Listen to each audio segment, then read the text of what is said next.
नमस्कार साथियों, आज मैं फिर से हाजिर हूँ एक बिल्कुल नए इन्वेस्टमेंट ऑप्शन के साथ। दोस्तों, आज मैं जिस स्कीम के बारे में आपसे बात करने जा रहा हूँ वो स्कीम जब से शुरू हुई है, यानी कि स्टार्टिंग से ही अभी तक का इसका रिटर्न रहा है 23.52% का। दोस्तों, पिछले 5 सालों के रिटर्न की बात की जाए तो इस स्कीम ने 32.97% का बेहतरीन रिटर्न दिया है। और अगर 3 वर्ष के रिटर्न की बात करूं तो 3 सालों में इस स्कीम ने 32.12% का रिटर्न दिया है।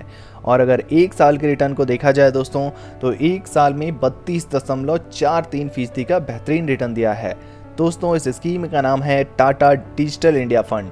टाटा डिजिटल इंडिया फंड में अगर आप इन्वेस्टमेंट करते हैं और मद्देनज़र इन्वेस्टमेंट करते हैं तो आप एक बहुत बड़ी रकम बना सकते हैं। अगर आप माइंडसेट के साथ इन्वेस्टमेंट करते हैं कि हमें इस फंड में लगातार बने रहना है, पेशेंस के साथ इन्वेस्टमेंट करते हैं और अनुशासित ढंग से अगर इन्वेस्टमेंट करते रहते हैं, तो मैं बता रहा हूँ आपको, टाटा डिजिटल इंडिया फंड के माध्यम से आप बहुत बड़ी रकम बना सकते हैं।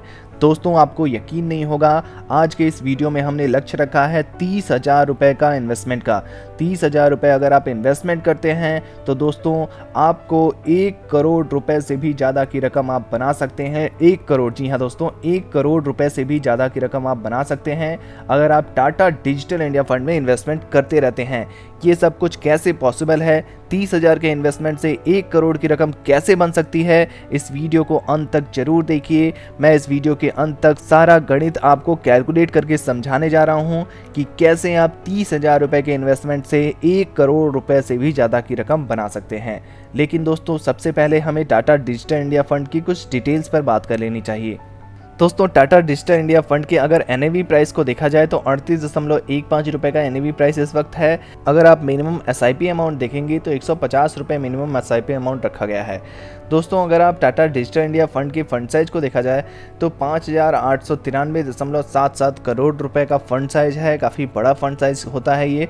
और दोस्तों, अगर हम कंपनी वाइज होल्डिंग्स को देखेंगे तो इसमें सारी आपको टेक्नोलॉजी सेक्टर की कंपनियां मिलेंगी और बड़ी बड़ी कंपनियों में इन्वेस्ट किया गया है, जैसे कि Infosys limited, Tata consultancy services limited, HCL technologies limited, tech Mahindra limited, भारतीय एयरटेल लिमिटेड जैसी कंपनियों में निवेश किया गया है। और इसके इक्विटी सेक्टर के एलोकेशन को देखेंगे दोस्तों, तो यहाँ पर हमें साफ पता चलता है कि ये एक टेक्नोलॉजी सेक्टर का फंड है, क्योंकि टेक्नोलॉजी सेक्टर में सबसे ज़्यादा इन्वेस्टमेंट है 82.9%। और उसके बाद इन्वेस्टमेंट किया गया है कम्युनिकेशन सेक्टर में 7% का, और सर्विसेज सेक्टर में 6.7% का है। फिर अदर सेक्टर में 3.4% का इन्वेस्टमेंट किया गया है।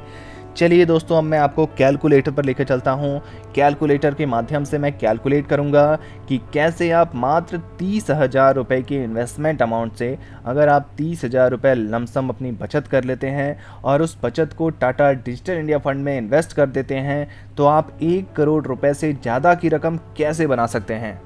दोस्तों, ये है हमारा कैलकुलेटर।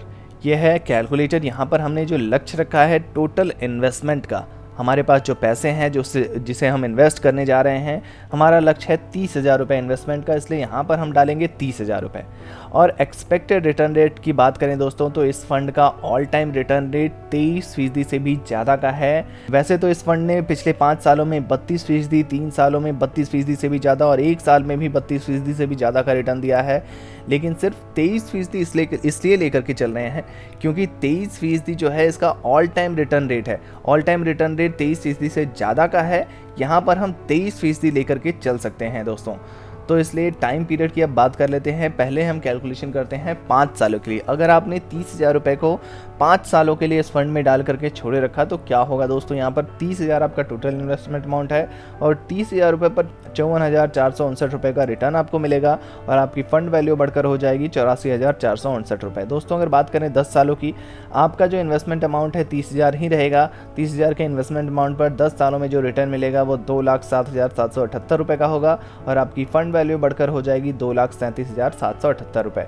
यहाँ पर दोस्तों मैं आपको बता दूं, अगर 15 सालों के लिए आप इन्वेस्ट कर देते हैं 30,000 रुपये को और 23% का आपको एक्सपेक्टेड रिटर्न रेट मिलता रहता है, तो दोस्तों यहाँ पर 30,000 रुपये पर आपको 6,39,419 रुपये का रिटर्न मिल जाएगा और आपकी फ़ंड वैल्यू बढ़कर हो जाएगी 6,69,419 रुपये। दोस्तों, 20 सालों की बात करें, अगर 20 सालों तक अगर आप 30,000 रुपये को इन्वेस्ट करके छोड़ देते हैं टाटा डिजिटल इंडिया फंड में, तो एस्टिमेटेड रिटर्न आपको 30,000 रुपये पर 18,54,619 रुपये का मिलेगा और आपकी फ़ंड वैल्यू बढ़कर हो जाएगी 18,84,619 रुपये। दोस्तों, बात करें दोस्तों अगर 25 सालों की, अगर आपने 25 सालों तक इन्वेस्टमेंट को टाटा डिजिटल इंडिया फंड में रखा, 30,000 रुपये कोई बड़ी रकम नहीं होती है, छोटी सी रकम होती है। अगर आप डाल देते हैं उसे टाटा डिजिटल इंडिया फंड में और डाल करके 25 सालों तक के लिए छोड़ देते हैं, तो 30,000 रुपये पर दोस्तों जो यहाँ पर रिटर्न मिल रहा है वो 52,75,778 रुपये का हो रहा है। और आपकी फ़ंड वैल्यू बढ़कर हो जा रही है 53,05,778 रुपये। 52,75,778 रुपये प्लस 30,000 जो आपकी इन्वेस्टमेंट अमाउंट है,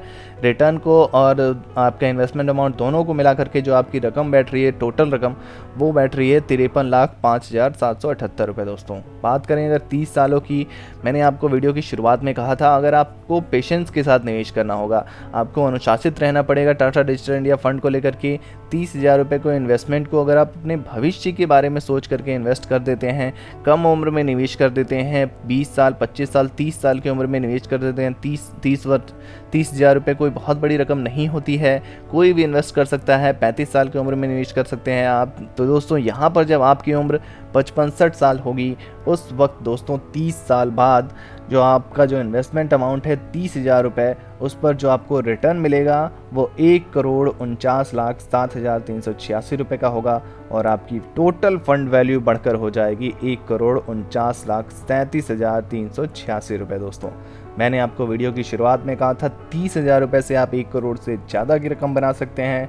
यहाँ पर इस कैलकुलेटर में मैंने आपको दिखा करके साबित कर दिया है कि आप 30,000 रुपये से 1 करोड़ रुपये से ज़्यादा की रकम बना सकते हैं। दोस्तों टाटा डिजिटल इंडिया फंड की अगर कुछ अन्य डिटेल्स पर बात करें हम, तो यहाँ पर हमें जो एक्सपेंस रेशियो देना होता है वो 0.35% का देना होता है। एग्जिट लोड होता है 0.25% और स्टैम्प ड्यूटी होता है 0.005% का। और आपको कैपिटल गेन टैक्स देना होता है। कैपिटल गेन टैक्स 2 तरह के होते हैं। अगर आप 1 साल के पहले अपना पैसा निकाल लेते हैं तो आपको short term capital gain tax देना होता है, वो होता है 15% प्लस सेस प्लस सरचार्ज।